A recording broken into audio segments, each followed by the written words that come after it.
열왕기하 25장 27절부터 30절까지 말씀 우리 함께 합독하겠습니다. 열왕기하 25장 27절부터 30절까지 말씀 합독하겠습니다. 유다의 왕 여호야긴이 사로잡혀 간 지 37년 곧 바벨론의 왕 에윌무로닥이 즉위한 원년 12월 그 달에 27일에 유다의 왕 여호야긴을 옥에서 내놓아 그 머리를 들게 하고 그에게 좋게 말하고 그의 지위를 바벨론에 그와 함께 있는 모든 왕의 지위보다 높이고 그 죄수의 의복을 벗게 하고 그의 일평생에 항상 왕의 앞에서 양식을 먹게 하였고 그가 쓸 것은 날마다 왕에게서 받는 양이 있어서 종신토록 끊이지 아니하였더라. 아멘. 네, 오늘은 절망 속에서 만나는 소망, 절망 속에서 만나는 소망이라는 제목으로 본문의 말씀을 함께 나누겠습니다. 이 유다 왕국이 이 망하는 이 과정을 보면요, 요시야 왕이 죽은 이후에 얼마나 상황이 급박하게 흘러갔는가, 이 왕들이 어떻게 뛰어갔는가 이렇게 또 보면서 확인하게 될 수 있습니다. 요시야에 이어서 여호아스가 왕이 되었었고, 그런데 애굽의 바로에 의해서 폐위됩니다. 그리고 그 뒤에 세워진 것이 요시야의 다른 아들인 여호야김이고요. 그리고 그 여호야김의 아들이 바로 오늘 등장하는 이 여호야긴이라고 하는 인물입니다. 18살에 왕이 되었다고 하고요.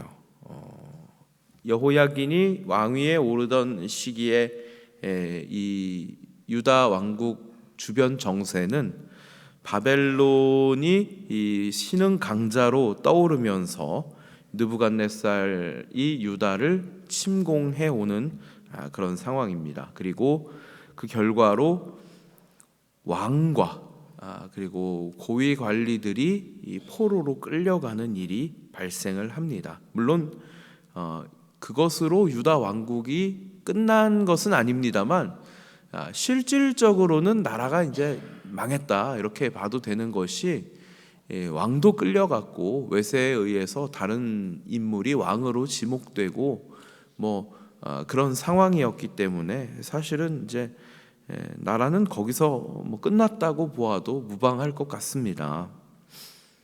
그리고 이 여호야긴은 불과 자신이 왕위에 오른 지 3개월 만에 바벨론의 포로로 끌려가게 되어서 37년간이나 감옥에 있었다고 그렇게 오늘 설명이 되고 있습니다.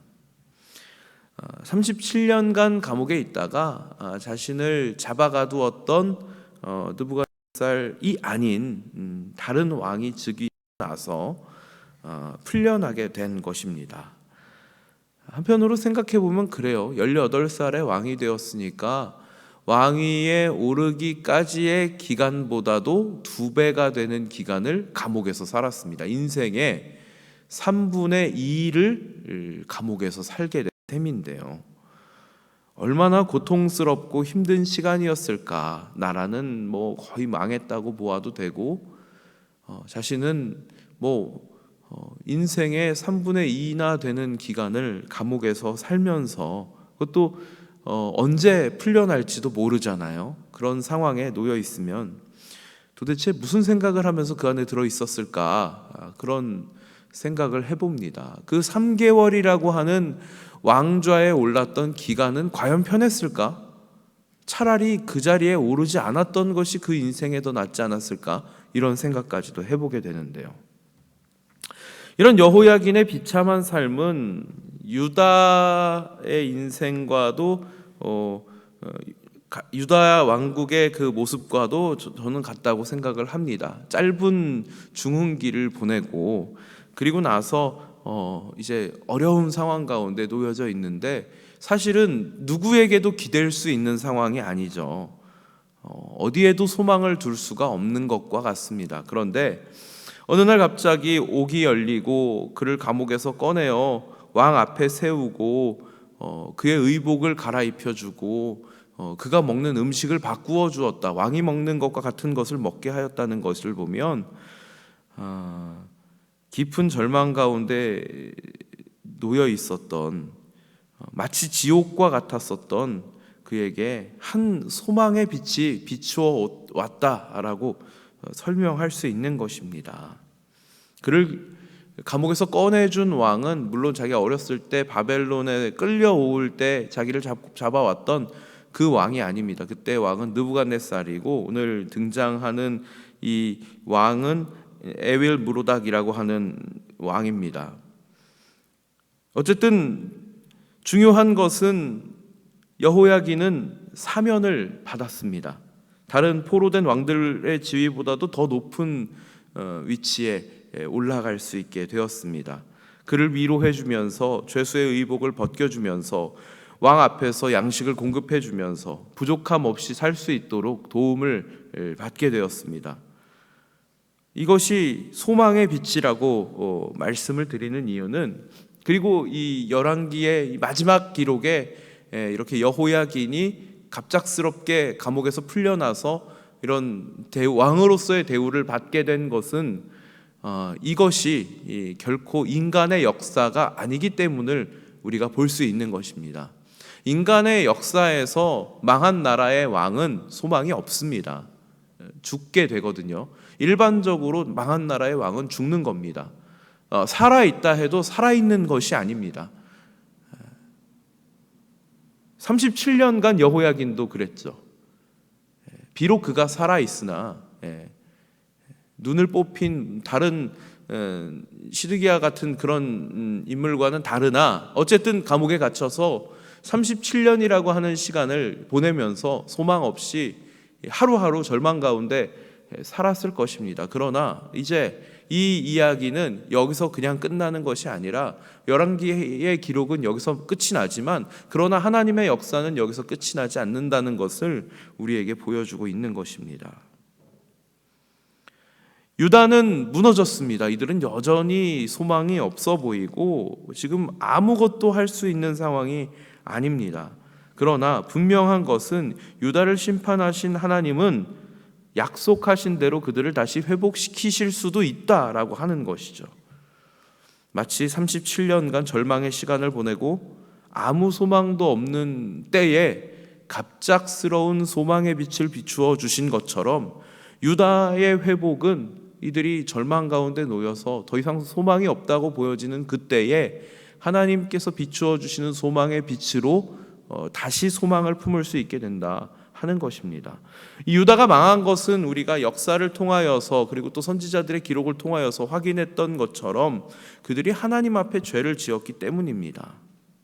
이들이 하나님의 백성인데 하나님께서 언약을 베풀어 주시고 하나님을 섬길 수 있도록 여러 가지 배경 환경들과 상황들을 만들어 주셨는데 그럼에도 불구하고 이들의 삶 가운데는 늘 우상과 불법이 넘쳐났습니다. 그 결과가 곧 패망이죠. 그들이 그렇게 살아온 결과로 이들은 이런 절망스러운 상황을 맛보게 되는 것입니다. 여호야긴의 상황이 그러했으리라 생각되는 것입니다. 이 왕들의 기록을 통하여서 우리가 확인할 수 있는 것은 하나님 앞에 우리가 선하게 설 수 있느냐, 우리의 능력으로는 사실 불가능합니다. 그러나 하나님께서 크신 은혜를 베풀어 주시기 때문에 우리가 하나님 앞에 선하게 설 수 있는 것이거든요. 그러나 하나님의 백성들조차도 타락할 수 있고 하나님께서는 이들을 향하여서 끊임없이 말씀하시지만 그 말씀을 귀에 담지 않을 수도 있는 것입니다. 아주 무서운 경고가 되는 것이죠. 그러나 중요한 것은 이제 하나님께서 더 이상 절망 가운데 그냥 내버려 두지 않으시고 다시금 소망을 품게 하신다는 것입니다. 주위를 둘러보면 소망이 있을까 싶은 그런 상황들이 우리 눈앞에 펼쳐지고 있습니다. 많은 교회들이 점점 더 어려워지고 있다고 말하고 있죠. 어떤 분들은 전도가 잘 되지 않는다고 말씀합니다. 젊은 사람들이 교회를 떠난다고 이야기하고요. 세상은 교회를 싫어합니다. 복음의 진리 듣는 것을 거부합니다. 오늘날 갑자기 일어난 일은 아닙니다. 지난 역사 내내 하나님께서 진리의 빛을 비추어 주님의 몸된 교회를 세우셨고, 교회는 복음을 전파하는 사명을 가지고 여기까지 왔지만 세상은 끊임없이 하나님과 대적하는 방향으로 그렇게 발전해 왔습니다.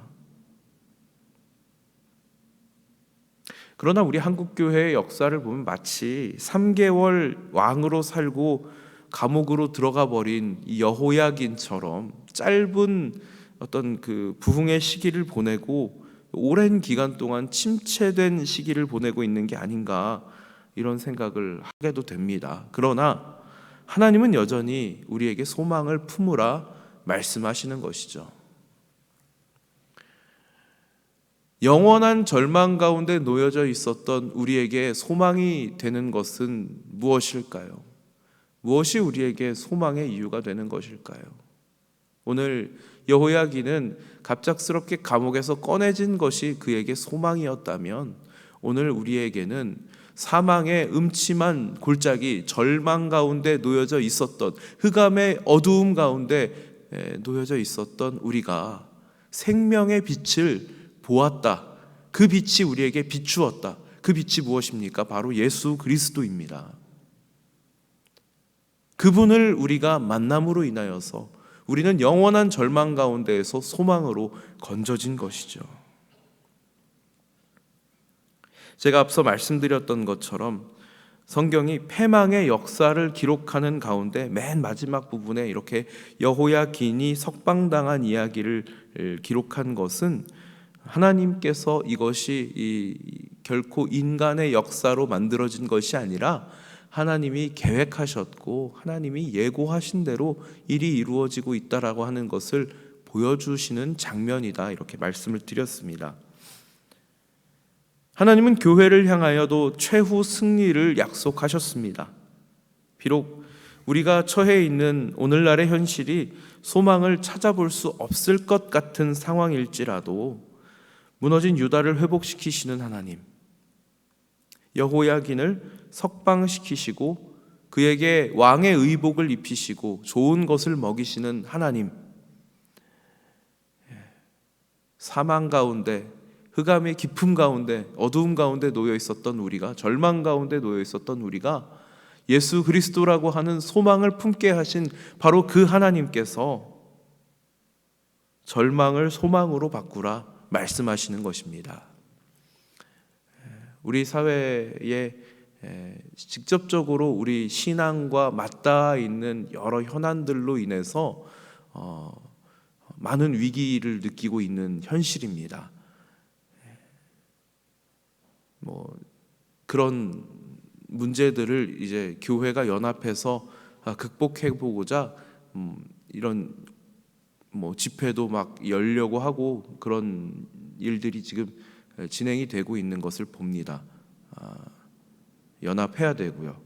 같이 힘써서 기도하고 극복해 나가야 할 일이 맞습니다. 그러나 우리가 이러한 일들을 앞에 두고 두려워할 이유는 전혀 없습니다.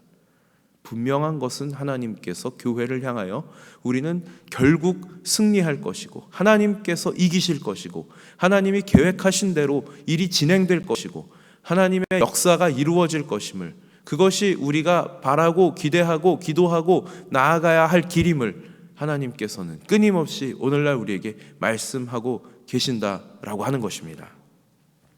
시대가 아무리 어둡고 힘들어도 약속대로 이끌어 가시는 하나님을 바라보며 하나님의 약속을 붙드시고 오늘 하루 또 소망을 품고 승리하시는 우리 성도님들 되시기를 주님의 이름으로 축복합니다. 은혜가 풍성하신 하나님 아버지, 오늘 여호야긴의 이 상황과 그가 겪은 일들을 통하여서 절망을 소망으로 바꾸시는 하나님을 저희는 목격합니다. 오늘날 저희가 놓여 있는 상황들도 결코 만만하지 않고 또 때로는 정말 우리가 소망을 품을 수 있는가 이런 생각까지도 하게 됩니다. 그러나 하나님의 역사는 지금도 변함없이 이루어져 가고 있고 지난 시간들을 통하여 하나님이 저희들에게 보여주셨고 또한 저희들도 그것을 통하여 소망을 품고 나아가기를 원하신다고 하는 사실을 오늘 같이 확인하였습니다. 하나님, 세상이 아무리 어지럽고 어둡고 힘들게 흘러갈지라도 약속하시고 이끌어 가시는 하나님을 바라보는 믿음이 있게 하여 주시옵소서. 최후 승리를 약속하신 하나님의 약속을 붙들고 오늘 살아내는 믿음의 사람들로 세워 주시옵소서. 이 새벽 시간 저희들 하나님께서 불러주시고 또 말씀하실 때에 빈손으로 나오지 않고 구별하고 준비하여 하나님 앞에 드린 예물이 있습니다. 하나님 받아주시고 드려진 손길들마다 하나님 복 내려주실 때에 겸손하게 하나님과 동행하는 삶을 허락하여 주시어서 하나님 베풀어 주시는 은혜로 날마다 충만한 삶을 살도록 인도하여 주시옵소서.